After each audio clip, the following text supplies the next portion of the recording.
Você ouve a partir de agora Opinião Pernambuco, na Rádio Universitária FM 99.9, Rádio Paulo Freire AM 820 e no YouTube, no canal da TVU Recife. Os tambores do maracatu cruzaram as guitarras distorcidas, trazendo da lama os caranguejos com cérebro que revolucionaram a música brasileira. Tem gente olhando ali para mim que está lembrando dessas frases. Nascia o último grande movimento de música no Brasil e que ainda não foi superado. O Opinião Pernambuco de hoje resgata a história do Mangue Beat, do lugar de fala de quem viveu e vive o movimento até hoje. Quem está aqui comigo para essa conversa é Fred04, músico. Seja muito bem-vindo, Fred. Boa tarde. Um grande prazer e grande honra estar participando aqui. Canibal, músico, também está aqui com a gente. Tamo junto aí. E Renato L., jornalista. Olá, boa Sejam tarde. todos os três muito bem-vindos. As três figuras que entendem muito bem do riscado para a gente começar essa conversa. Galera, 30 anos depois, o que será que ainda não foi dito sobre o Mangue Beat, né? Vocês já devem ter se perguntado até por que estão me chamando para esse programa mais uma vez. Eu queria contar em primeira mão que... Esse pensamento foi o ponto de partida para a gente chegar aqui e trazer essa conversa. Mas aí a gente pode pensar assim, como é que a galera está consumindo música hoje em dia? Então, a partir desse pensamento, a gente pensa, espera aí, mudou muita coisa, tem muita coisa para atualizar. Tem um pensamento local de valorização cultural, tem uma historinha que vem, que foi o foco central lá de criação do movimento, há 30 anos atrás, que precisa ser relembrado para essa galera que está consumindo cultura hoje em dia. Talvez por isso já valesse a pena a gente trazer o tema. Então, vamos começar perguntando a vocês o que foi, o que é, o que ainda é o Mangue Beat para vocês. Quem quiser começar, o microfone é de vocês. Rapaz, são tantas emoções, né? Continua sendo. É o seguinte, velho, realmente para quem acompanha, para uma geração nova aí que tem começado a consumir cultura pernambucana e música pernambucana na última década, pelo menos assim, nos últimos anos, realmente é muito difícil ter uma dimensão do que era o circuito da música, né? Naquele período. 3 décadas que eu acho que talvez um dos períodos da história onde as revoluções, digamos, a evolução tecnológica ocorreu de forma mais brusca e mais veloz e mais desafiadoras em termos de desconstrução de tudo. Foram esses últimos 30 anos, né? Das cadeias produtivas, da produção, distribuição, de tudo que representa o consumo e a fruição da cultura, né? Então, realmente é muito difícil quem cresceu agora nessa era das plataformas digitais, né? Cresceu já com algoritmos direcionando tudo e tal, ter a real dimensão o que significava para a gente aquilo ali naquele período, né? A gente surgiu, e é como você falou, né? O que é que não foi falado ainda sobre aquilo ali, mas você vai refletindo cada vez que você fala das mesmas coisas, mas num outro momento, o momento vai sendo atualizado, lhe ajuda a até jogar outras interpretações renovadas assim, né, sobre aquilo ali. Hoje em dia eu vejo aquilo ali tem até um filme recente, né, que foi lançado esse ano e que está tendo uma carreira brilhante nos festivais aí, que é o documentário de Jura Capela, Mangue Beat, que me ajudou a fazer essa releitura daquele momento ali, inclusive porque tem cenas realmente muito tem sequências que trazem... Você já viu, né? Imagens inéditas, né? Imagens que foram recuperadas com outro olhar agora e tal. E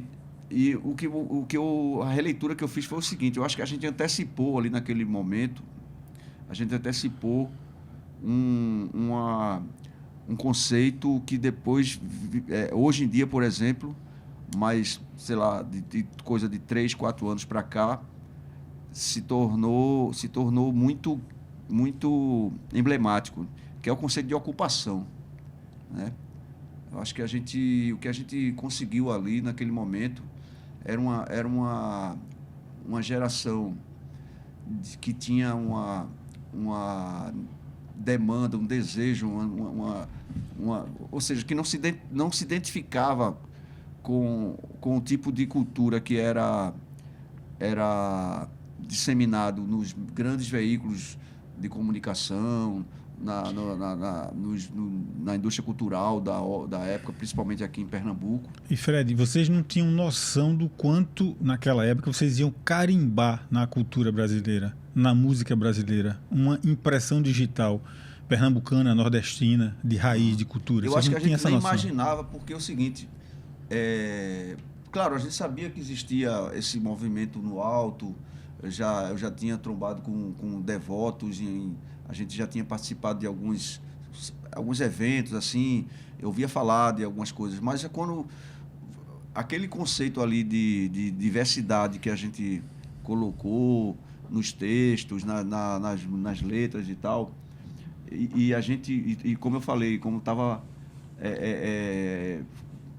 eu estava avaliando esse conceito de ocupação, ou seja, a gente trouxe esse conceito de cooperativa informal, de inventar espaço, inventar palco, inventar festival, inventar tudo isso. A gente não imaginava que tanta demanda reprimida existia no Recife, né?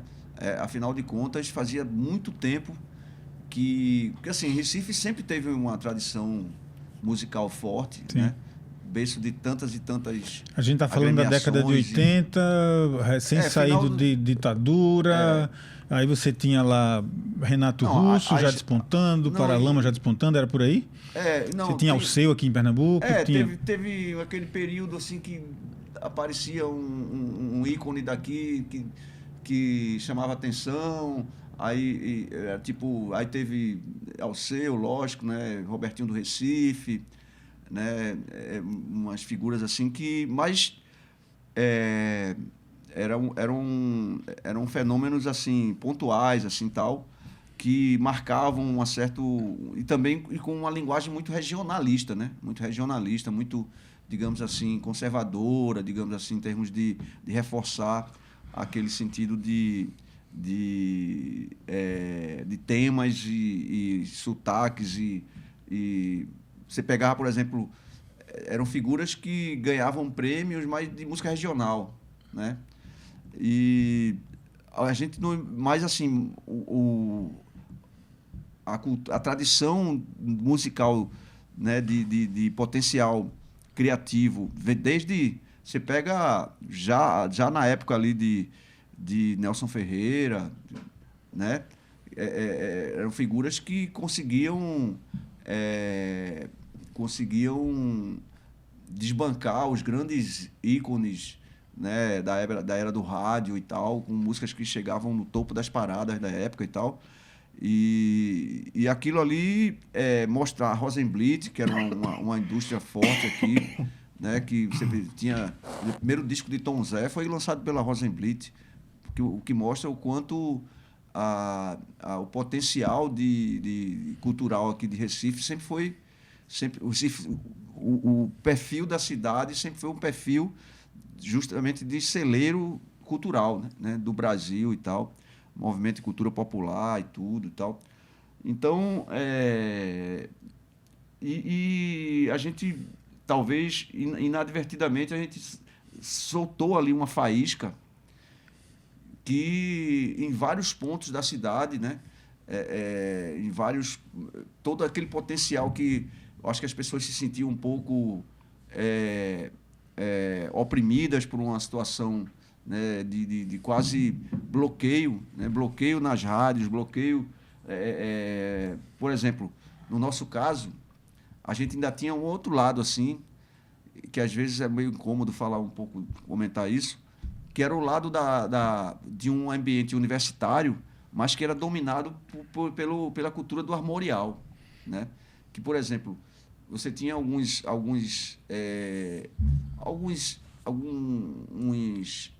dimensões assim de órgãos de cultura, de fomento à cultura e também de fomento à intelectualidade, a uma cultura mais letrada e tal, mas que era dominada também por um ambiente de negação da urbanidade, de negação da contemporaneidade, de uma coisa que... Existe até um embate que se fala aí entre o armorial e o Mangue Beat, mas a gente chega lá nesse ponto aí mais na frente, a gente bota a Adriana na conversa também.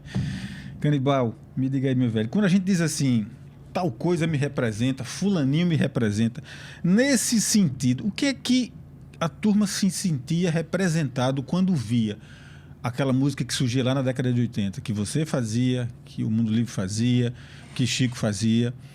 Eles se sentiam representados pelo quê? Era a estética, o chapéu de couro, o chapéuzinho de palha, era a batida da música, era aquela história de você dizer, porra, tem um traço cultural aqui que eu gosto, que tem a ver comigo. O que é que tu acha que a turma dizia? Isso aqui tem a ver, está no meu sangue. Eu acho que quando o movimento Mangue surge, ele surge para não para impor, mas para mostrar para as pessoas, principalmente os pernambucanos, nordestinos, que eles podiam se valorizar, se autovalorizar com o que eles estavam fazendo, que era a sua arte. E de repente a gente começa a cantar uma música que não tinha não tinha como você não se identificar, não só pela música, mas pelas palavras que eram ditas, nossas gírias, nosso jeito de falar. Então isso tudo eu acho que faz você observar o palco, olhar para o palco e dizer, meu irmão, não tem como não me identificar com isso.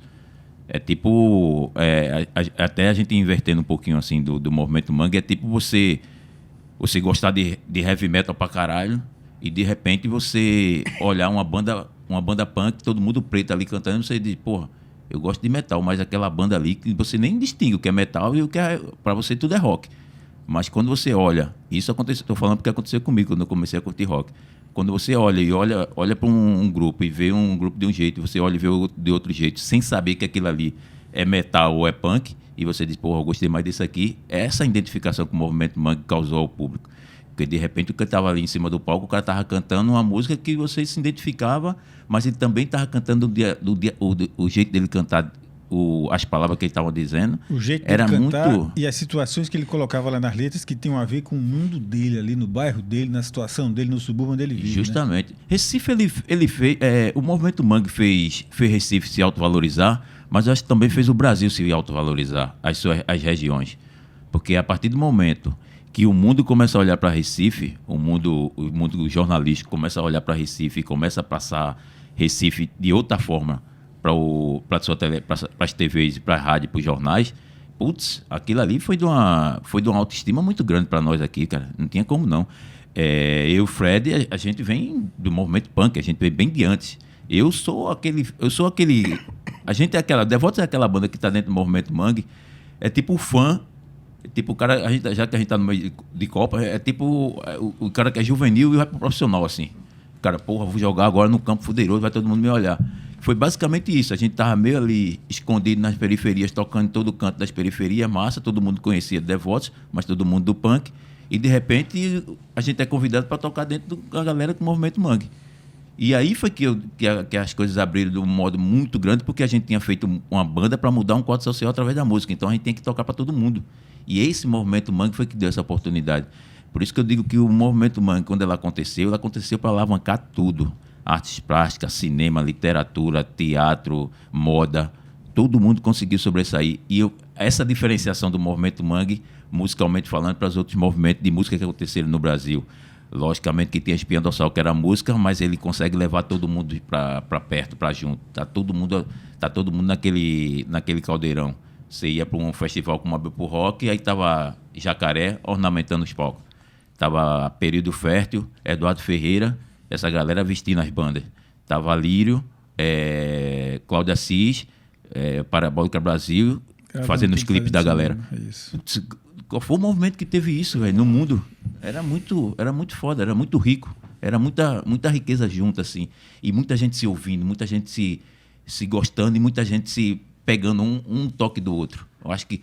E só para finalizar, para não ficar tão longo assim, eu acho que, apesar da gente ter uma movimentação muito grande e uma multiculturalidade muito forte, sem os jornalistas que chegaram junto, a gente não ia conseguir muita coisa, porque você tem que difundir o que você faz. E a gente não tinha muito lugar para tocar que não fosse Recife.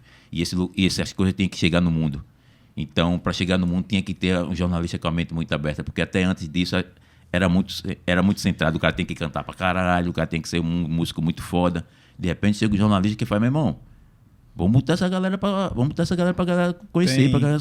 Teve uma vez que teve uma parada no Alto Zé do Pinho, que eu nunca mais esqueço disso, velho. Os 3 jornais se juntaram pra fazer uma matéria no Alto Zé do Pinho. Os 3. Os 3 se juntaram. Jornal do Comércio, Folha e Diário. Os 3 se juntaram e foram fazer a matéria no Alto Zé do Pinho com toda a manifestação que tinha na comunidade. Isso dentro do movimento Mangue. Aí eu vi que tinha uma mudança muito forte dentro desse movimento, que era uma movimentação, que era para todo mundo, não era para quem estivesse tocando tambor ou quem estivesse tocando ou qualquer outra coisa. Era uma movimentação de música e de multiculturalidade que sempre existiu em Pernambuco, e o momento era aquele. Um desses jornalistas que você falou está aqui presente, né? Eu vou saber dele também, já vou colocar um outro ponto aqui para ajudar a conversa. Acho que 93, tu vai me corrigindo aí se a minha pesquisa errou em algum ponto aí, vocês têm cabeça mais fresca do que a minha. 93, Chico, o Nação, vai-se embora pro Rio, já começa a fazer sucesso, a parada toda, e aí gravar o primeiro disco, Liminha produzindo, era um grande salto no que se tinha desse movimento aqui, para expandir essa música, para levar para longe e tal.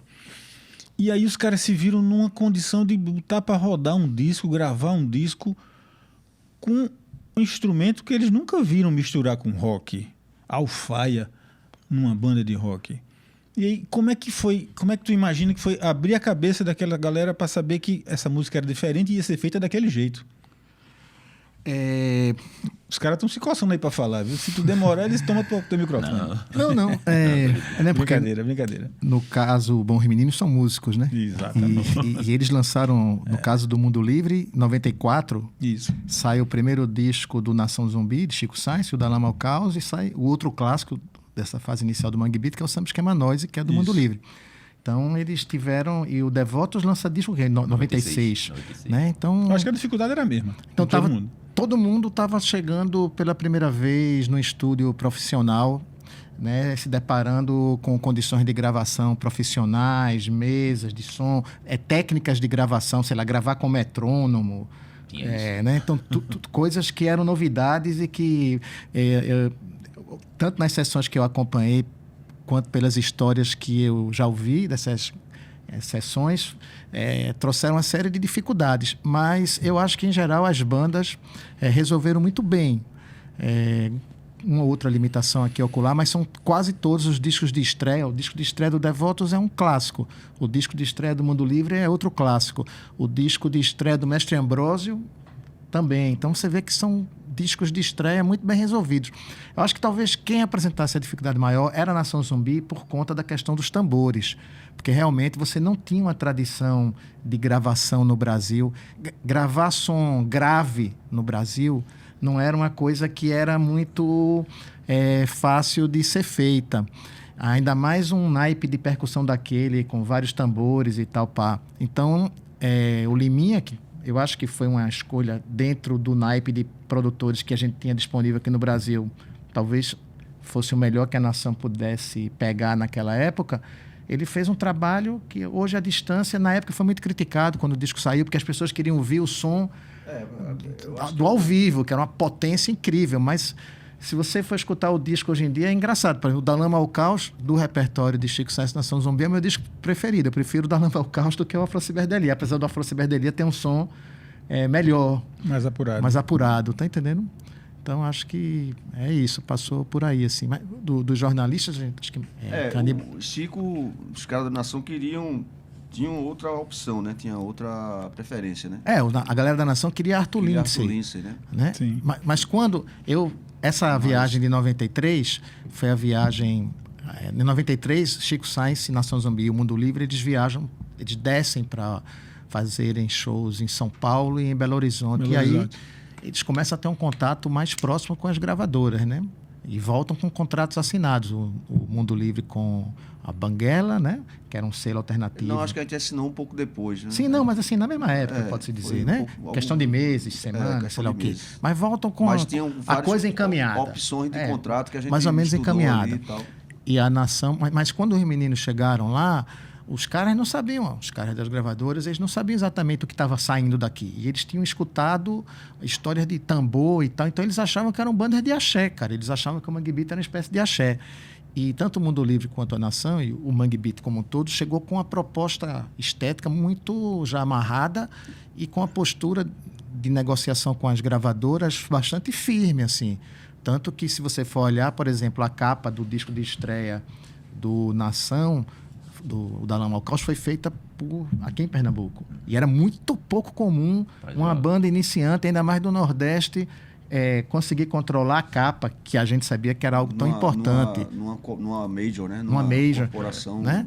Então, o som que o Devotos tira no primeiro disco deles era o som que eles queriam tirar. Não foi um som que o cara da gravadora A, X ou B disse, não, faz assim, faz assado. O Mundo Livre também. Então, eram bandas que já tinham uma ciência muito firme do que eles queriam chegar, inclusive em termos de estética visual, assim, capa, roupa e tal. Pá. Galera, a gente está ouvindo aqui o Opinião Pernambuco pelas rádios Universitária FM, Paulo Freire AM, relembrando aqui, revivendo aqui com essas figuras, o Fred 04, Canibal e o Renato L, os 30 anos de Mangue Beat. Então, como é que foi abrir a cabeça dos caras para botar essa música lá dentro? Foi tão fácil assim? Não teve resistência? Qual foi a resistência que vocês tiveram ou não teve? Teve vários tipos de resistência. Eu acho que foi uma coisa engraçada também essa comparação com o cenário atual. Porque no cenário atual você tem muito mais um artista novo, um gênero novo que apareça, uma tendência nova, qualquer banda nova e tal. Não tem que, digamos assim, não tem que pedir licença a ninguém, no sentido de depender de incentivo ou oficial, público, ou de algum disc jockey, ou de algum empresário. Você simplesmente tem acesso às plataformas, você grava o seu som, às vezes de forma até caseira, e você tem ferramentas disponíveis para você construir e cavar o seu espaço, o seu público e tal. Mas na época, era a fita por cassete exemplo, que tomava conta, Mundo né? Livre, por exemplo, tinha tentado entrar no... Tinha um concurso aqui que se chamava... Acho que tinha algumas janelas, digamos assim, que foram fornecidas por órgãos como Fundarp e outros. Aí tinha o Projeto 6,5, que fornecia espaço no Teatro do Parque.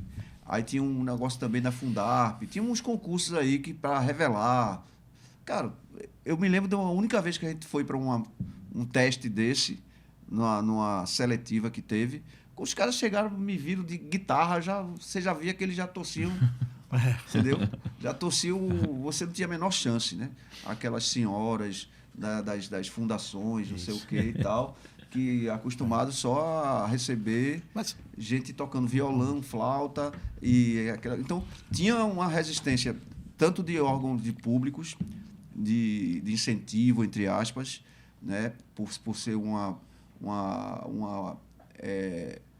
sonoridade contemporânea, urbana e tal. E aí, no caso do Devotos, nem se fala também, mais grave ainda, se fosse mais pesado e qualquer coisa assim. Tinha a questão de meio de comunicação, também nem se fala, né? É uma situação que as emissoras, tudo concessões na mão de políticos conservadores e tal. né? E não tinha, como tem hoje em dia, por exemplo, uma Freicaneca, não tinha uma emissora com essa proposta de... Né? Tinha a universitária também, e não é por eu estar aqui que eu não vou comentar, mesmo as emissoras universitárias, tanto de rádio como de TV, era uma concepção também de muito conservadorismo. Valorizava o local, mas valorizava mais um outro estilo de música. Os estilos mais convencionais, mais tradicionais e tal. Então, não é como hoje que você, né, um moleque que faz batida de brega funk na periferia, usa a inventividade dele de forma muito mais acessível, até num laptop da escola mesmo, e coloca no Spotify da vida lá e vai começar a formar seu público. Não era assim naquela época. Não. Você tinha... e no caso... e aí a resistência também... E é engraçado que com o tempo eu comecei a conviver com músicos de outras correntes que, por exemplo, o Mundo Livre hoje já está na 4ª ou 5ª formação em termos de músicos que foram saindo e as trocas naturais. Pouquíssimas bandas conseguem sobreviver, sei lá, 30 anos sem a mesma formação. Você pega na história mesmo do rock mundial, né? E aí a gente a gente começa a conviver com músicos de outros... Já teve músicos que tocaram com o Alceu, que passaram um período na banda, que tocaram com gente de outras gerações também. E o que acontece? A gente fica sabendo histórias do que aconteceu. Então, a gente ficou sabendo, depois de muito tempo, o circuito mesmo não só do conservatório, como da MPB local, daquele circuito da música pernambucana, mesmo alternativa, mais MPB e tal. Os caras falavam, isso aí não é música, isso aí, esses caras não são músicos, não sei o quê e tal. Ou seja, a resistência vinha de todo lado e vinha daqui também, né? Vamos fazer uma pausa, daqui a pouco eu te chamo, a gente conclui essa parada. Eu sou Josimar Paraíba, esse é o Opinião Pernambuco, discutindo os 30 anos do Mangue Beat, aqui com Fred 04, Canibal e Renato L. Pausazinha rápida. Alex, vamos lá, daqui a pouco a gente volta.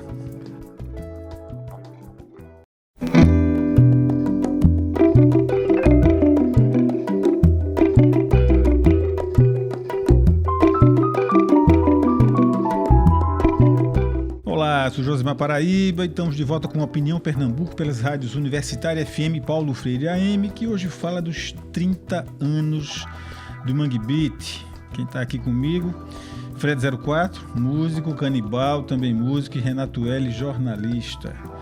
Galera, vamos chegar num momento mais contemporâneo agora e saber como é que está a vida de vocês, como é que vocês estão, o que é que vocês estão produzindo. A gente já separou 2 faixinhas ali para a gente ilustrar essa conversa. Quem começa? Eu posso começar. Então, a gente lançou a gente vinha divulgando um álbum que a gente lançou um pouquinho antes da pandemia, que foi A Dança dos Não Famosos, que a gente lançou de forma independente, assim, e saiu ali em 2018 e tal. E aí a gente começou uma turnê e teve que interromper justamente quando parou tudo, né, com a quarentena, com a pandemia. E aí a gente não tinha nem muita ideia de lançar nada durante esse período, até porque, a princípio, ninguém sabia nem quanto tempo ia durar, se ia durar 6 meses. E muito difícil fazer cultura nesse período, né? Um período sombrio para a cultura, né? Mas aí, o que acontece? Para nossa surpresa, um selo daqui de Pernambuco, com todas essas décadas de história que a gente teve, nunca nenhum selo daqui se mostrou tão... fez uma proposta tão interessante para Mundo Livre, como foi essa proposta do selo Estelita, para a gente entrar em estúdio em plena pandemia. E, no caso, a gente negociou e eles garantiram um adiantamento, inclusive até com forma de manter a banda durante esse período todo. E a gente estava realmente numa situação muito crítica, né? Como todo músico, como todo mundo da parte de cultura em geral. E aí a gente recebeu essa proposta e eu tinha escrito algumas coisas sobre pandemia e tal, mas a ideia inicial ia ser um EP, porque eu não imaginava que a gente ia ter material, conseguir produzir material para um álbum.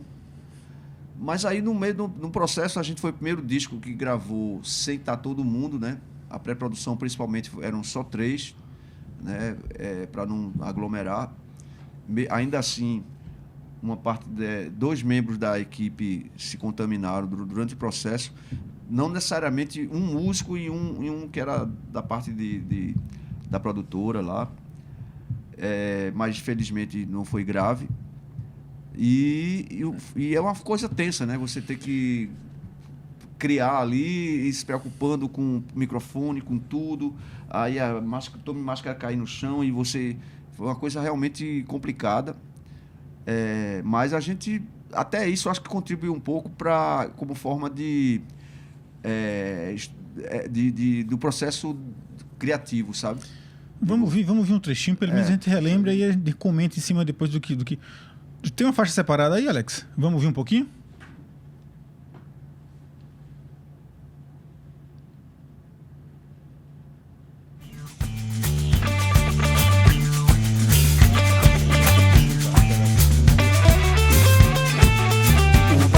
Gosta de instigar, lance do baixista é se lombrar, tecladista tenta organizar e o cavaco é só esculhambação. Que faixa é essa, Fred? Que faixa é essa? Essa aí é baile infectado. Essa é engraçada, porque a gente, quando eu comecei a escrever, ela se chamava Baile da Covid. Mas, assim, eu lembrei que 30 anos antes eu tinha composto uma música para um filme, que foi o filme da retomada do cinema e tal, que era a música título, né, do filme de Lírio de Paulo Caldas, né, Baile Perfumado. Baile Perfumado. E aí veio essa ficha de que seria interessante retomar essa conexão. Eu tendo composto o Baile Perfumado e agora com todas aquelas notícias sobre festas clandestinas que rompiam a quarentena e tudo e tal, eu mudei para Baile Infectado, e que a princípio ia ser uma coisa só meio engraçada assim tal, só que eu resolvi misturar com o noticiário, né? Então foi que entrou essas frases que são muito marcantes assim quando a gente toca ao vivo e tal, ainda mais no período da campanha eleitoral, né? Que presidente é bom no jet ski, miliciano adora a ostentação, o Congresso passa álcool gel e a Suprema Corte lava as mãos. E uma coisa interessante é que a gente estreou essa faixa antes como single, né? E aí foi uma repercussão bacana assim tal. Só que e aí estava liberado nas plataformas, e eu cheguei a postar muita coisa no Stories, Instagram, Facebook e tal. E aí, quando estava próximo do álbum ser lançado, que foi já ali em janeiro, a capa do álbum viralizou. A capa do álbum vazou um dia antes ou 2 dias antes, sei lá. E aí a capa, por ter acabou virando uma ilustração, porque a ideia era ser uma foto, mas aí a gente fez uma ilustração com um artista muito, muito fera daqui, que é o Wendel Araújo, que aí usa ícones, né, aproveitando o título do álbum, né, Walking Dead Folia, virou, sabe, entrou portal da Isto É, portal da Veja, todos eles viralizaram a capa. E aí é muito louco, porque essa música que estava tocando nos stories como single já fazia uns 4, 5 meses, quando viralizou a capa e muitos bolsominions começaram a marcar, inclusive entraram até no perfil do Mundo Livre, marcaram Polícia Federal, marcaram não sei o quê, o disco foi banido dos stories, entendeu? A música tocava normalmente, né? E aí, quando a capa do álbum viralizou, a distribuidora questionou lá e tal, que de repente ele não tá mais no cardápio, nem do Instagram, nem do Facebook. Tá lá nas plataformas, tá rolando, mas não tá mais no cardápio de stories. Essa simples discussão de como fazer música hoje em dia e essa relação com a polarização política incrível, gente, como entra em todas as áreas, entra na cultura oficialmente também. eles alegaram que tem sample no disco. E realmente tem, todos os discos do Mundo Livre a gente sempre usa até de forma criativa. No disco anterior, inclusive, a gente usou até de Michel Temer, sample e tal. E aí eles alegaram que não mudou, o protocolo mudou e tal, e agora a gente não está mais permitindo. E é muito louco, porque todos os outros discos usam sample, os discos da gente, né? E continuam lá disponíveis para os stories, né? No Facebook. Deixa Instagram, eu entrar com o Canibal agora, que ele trazer não, também. Eu queria, desculpa. Vá. Eu não sei se vou ter oportunidade mais tarde, mas eu queria dizer que a gente está divulgando esse álbum, tá nas plataformas, e eu queria anunciar, aproveitar aqui, pelo amor de Deus.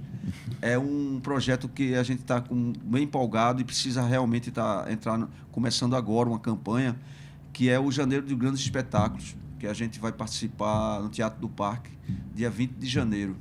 E aí tem gente que a gente está pensando em convidar, inclusive, e tal, mas é isso aí, é algo que a gente vai divulgar mais em breve. No finalzinho do programa a gente relembra esses pontos certinhos e tal, faz essa costura direitinho.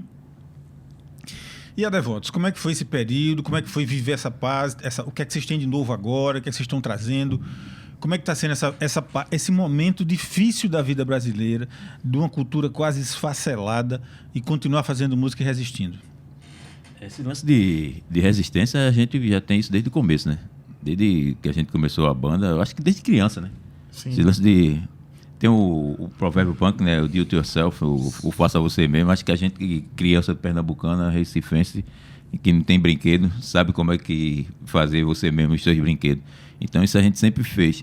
E agora a dificuldade maior nesse período todo que a gente teve agora, nessa pandemia, foi da gente não conseguir se ver, né? Não conseguir criar, não conseguir tocar, não conseguir se divertir, não conseguir divertir as pessoas.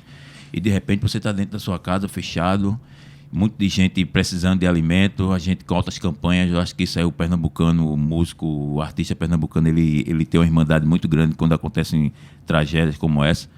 E a gente se articulou muito, assim, com muitas bandas, inclusive, com muitos artistas. Com o próprio músico que está ali junto dele, que está passando condição Justamente. também. E aí todo mundo meio que se cuidou, né? Todo mundo um cuidando do outro e tal. Galera de técnica mesmo, que a gente sabe que é a galera que pega mais na massa, mais pesado. Campanha pra galera da técnica, campanha pra músico que estava sem poder comprar alimento, ter alimento dentro da sua casa. A gente meio que canonizou muito, assim. A gente não só ficamos sofrendo, mas também de, meu irmão, vamos fazer alguma coisa, porque senão a gente vai ser pior ainda.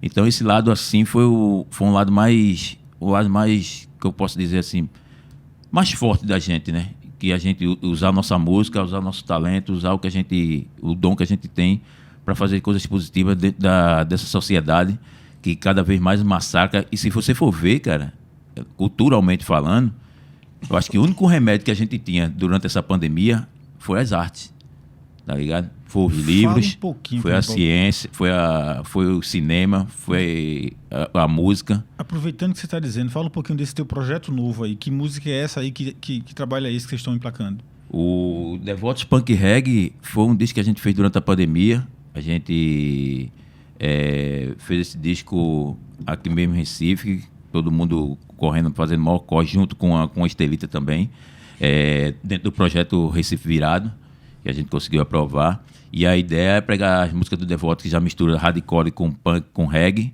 a gente fazer ela totalmente roots, totalmente reggae roots. E conseguimos fazer, só tem uma música inédita chamada Nossa História, que é a que vai rolar agora. E tá rolando, a banda se apresenta, Devoto sempre foi trio, e a punk reggae, quando se apresenta com 10 pessoas.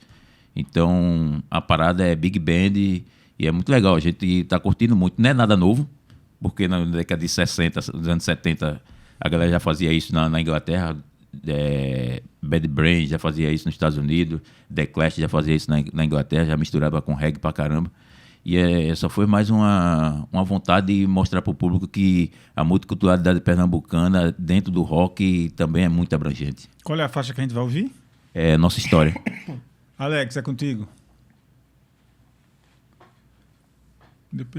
Difícil é falar pra você que não se importa com aquilo. Difícil é pensar quantos já foram oprimidos. Por falar, por pensar, por amar, por cantar. Por ser gordo ou ser gay. Por pensar, por amar, por falar, por cantar. Por ser gordo ou ser gay. Difícil esperar, pois no mundo só se vive uma vez. Difícil esperar, pois no mundo só se vive uma vez. Difícil esperar, pois no mundo só se vive uma vez. Expert como crítico, como um cara que acompanha essa galera toda desde o princípio, como é que tá vendo esse momento da cultura, esse momento do trabalho deles, ainda dando essa continuidade ao Mangue Beat, essa cultura pernambucana? Eu acho que essa galera que estava ali no início do Mangue Beat, né, que fazia parte do núcleo base do Mangue Beat, ou que fez parte da chamada cena do Mangue Beat, eu fico muito feliz de acompanhar a carreira de todos eles, porque nenhum deles seguiu o caminho mais fácil, que era o caminho de explorar uma coisa da nostalgia, sabe? São bandas que continuam na ativa, continuam lançando discos novos. Produzindo, criando coisa nova. É claro que são sons que têm uma conexão, né? São músicos já maduros, que fazem discos que têm uma conexão com toda a trajetória deles, mas são discos que soam ainda inovadores e conectados com o seu tempo, assim. Então, eu fico muito feliz de escutar o disco novo do Devotos, do Mundo Livre, Coisas Kyoto, ou DJ Dolores, ou Siba, sei lá. Sempre é uma galera que continua produzindo música de alta qualidade e sem soar nostálgica. E quanto à cultura pernambucana, no seu todo, eu acho que ela não foge muito ao que aconteceu com a cultura brasileira nesses últimos 4, 6 anos, na verdade, desde o golpe contra Dilma, né?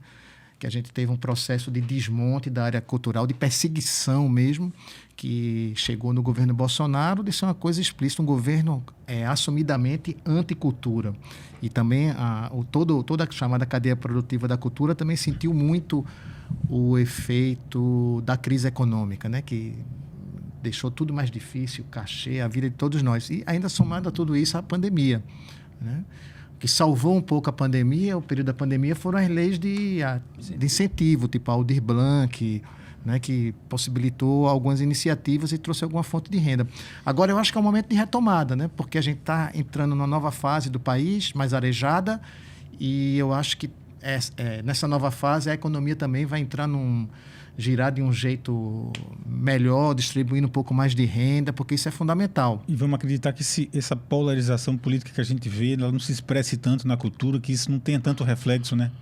Não, é difícil. Espero que não, né? Espero que... Até porque a gente está vivendo num momento ainda onde o candidato derrotado e parte dos seus adeptos não aceitaram a derrota nas urnas, assim. Espero que esse clima não continue no próximo governo, assim. Eu acho que é bom que tenha debate, né? E, inclusive, a cultura vive disso também, de debate, troca de ideias e tal, mas o que a gente não pode ter é um clima de perseguição política, de ódio desmedido e que não vai estar levando o país para lugar nenhum. Aliás, está levando para o buraco. A gente já está chegando no final, assim. Eu queria ouvir de vocês como é que vocês enxergam esse dilema, assim. Vocês têm que fazer a música de vocês do jeito que vocês sempre souberam fazer, com tanta qualidade e se deparando com um mundo tão dividido, um país tão dividido, assim. Isso, de alguma maneira, se reflete nas letras, se reflete no resultado do trabalho de vocês. A gente tem pouco tempo, vou pedir uma falinha resumida dos dois para a gente já se encaminhar para esse final. Eu acho que eu vejo com muito otimismo agora o momento. Acho que a gente não pode esquecer, por exemplo, que dentro desse desmonte, como o Renato estava comentando, o papel que tinha antes do golpe, o papel que tinham as estatais, por exemplo. Você pegava festivais como o Abril por Rock e muitos outros festivais de música alternativa no Brasil que eram totalmente bancados ou, em grande parte, financiados por grandes empresas que eram muito próximas da cultura, né? Petrobras, Chesf, no caso daqui do Nordeste, BNB, Banco do Brasil. Você tinha muitos e muitos eventos de música, de teatro, de dança, de tudo, que é onde essas empresas sempre tiveram um papel de fomentar e tal. Então eu vejo com otimismo que eu acho que a gente vai viver agora a própria aqui a estrutura de federal, das universidades, das emissoras públicas, das emissoras federais. Eu espero, eu tenho saudade, é uma coisa que eu tenho saudade toda vez que eu entro aqui no núcleo da TV universitária, de programas como Sopa Diário, sabe? Estúdios funcionando, divulgando as bandas e tal. Então acho que Quem sabe a gente não consegue de novo trazer de novo. Nada impede que essa época de fomento retome aí. Eu acho que eu vejo queria lembrar uma coisa bacana que aconteceu agora recentemente, não só envolve a gente, mas envolve a cena de Pernambuco. A gente foi citado na prova federal do Enem, né? Com uma questão até interessante, né? No meu caso, porque meu filho foi fazer a prova ainda experimental, né? Ele não tem idade ainda, mas foi fazer e tinha lá uma questão falando da importância do movimento Mangue, de Chico Sainz, Mundo Livre S.A. também e tal. E isso gerou uma repercussão bacana, que eu sinto isso nas ruas também e tal. Afinal de contas, quantas milhares e milhares de estudantes no Brasil fizeram essa prova, né? E eu queria reforçar, como eu falei, convidar todos aí que a gente vai celebrar esse momento aí bacana dos 30 anos do Mangue Beat, com esse show no janeiro de grandes espetáculos. Vai ser logo no comecinho do ano, em janeiro, dia 20 de janeiro. E a gente vai intensificar uma campanha nas redes, mas já começar já o ano de 2023. Ainda estava fechado detalhes de horário, local e tudo? Já tá no definido? Teatro do Parque, né? Eu não me lembro exatamente o horário, mas isso vai ser mais intensificado. A gente está começando a divulgar agora. Isso. A gente vai divulgar aqui na rádio também. Então, é isso. E convidar todos a seguirem, né? A gente teve um aumento grande. Eu acho que todo mundo, né? Como você falou, até o Canibal estava falando também sobre a cultura, como foi uma tábua de salvação durante a quarentena das pessoas, né? Um alívio para a angústia das pessoas. E eu acho que aconteceu com muita gente. O público nas plataformas aumentou, né? Você teve o lado, digamos assim, o outro lado da moeda do lance da quarentena, da pandemia, foi essa expansão digital, né? Do nosso universo do público e tal. Então, isso foi um fator interessante. E é isso. Agradecer mais uma vez o espaço aqui e tamo junto aí. Canibal, um minutinho para tu encerrar da tua mensagem, falar um pouquinho da tua música ainda, se você achar que deve, e o projeto futuro aí, o imediato que tem pela frente. Não, só feliz pra caramba. Agradecer estar aqui, trocando essa ideia sobre o Mangue Beat, saber que no próximo ano vamos ter um chefe de Estado que pensa na ciência, que pensa nos quilombolas, que pensa no povos originários, que pensa na saúde e que pensa nas artes. Para mim já é uma felicidade muito grande e você já sobe em cima do palco com esperança, tá entendendo? Acho que nada vai melhorar de uma hora para outra. Acho que vai ser um período muito mais difícil, que ele vai ter que ter, que Lula vai ter que ter mais apoio agora, e a gente vai ter que pensar muito nisso. Então, eu acho que se a gente conseguir com que as pessoas consigam comer, que as crianças consigam estudar, que as pessoas consigam ter mais saúde, a gente consegue subir no palco com mais alegria. Não subir, a gente passou 4 anos subindo no palco com medo. Não sabia nem se podia tocar, porque eu já cheguei a descer de palco por causa de hostilidade policial nesse período agora desse governo. Então, só pensar na liberdade de expressão para todo mundo, cara, que as pessoas possam se expressar, que as pessoas possam fazer música, fazer arte e mudar a vida de outras pessoas, para mim já está valendo muito, assim. Eu espero que a gente tenha um ano muito, muito feliz, todo mundo seja concentrado e cada vez se ajudar mais. E Devotos estamos produzindo coisas novas aí. Acho que 2023 aí vem muita coisa para a galera que curte Devotos, muita coisa boa. Parada é essa. Eu vou pegar 2 palavras que tu deixou aí no ar para a gente fazer esse encerramento, Liberdade e Esperança, que trouxe muito do movimento Mangue Beat, trouxe em cima dessa liberdade, exercer essa liberdade, essa expressão cultural e de esperança também, de tempos bons, de impor uma arte, impor a música pernambucana. Então, vamos encerrando, chegou a nossa hora, 1 minutinho já é o que dá mesmo. Galera, valeu demais, abraço demais de vocês, prazer demais ter vocês aqui. Vocês sabem que a rádio está de portas abertas sempre esteve, sempre vai estar para a música pernambucana, para o Mangue Beat. Você acabou de acompanhar a Opinião Pernambuco pelas rádios Universitária FM Paulo Freire AM, que hoje falou dos 30 anos do Mangue Beat, com Fred 04, Canibal e Renato L, a quem eu agradeço demais a presença. Eu sou Josimar Paraíba e esse programa teve uma direção de Ana Clara Reis, produção de Andréa Rocha e Ricardo Araújo, estagiários Alexandre Barbosa e Marília Ferreira, os trabalhos técnicos do meu amigo Alexandre, que voltou de férias, está ali mascarado. Vamos embora, gente. Até mais.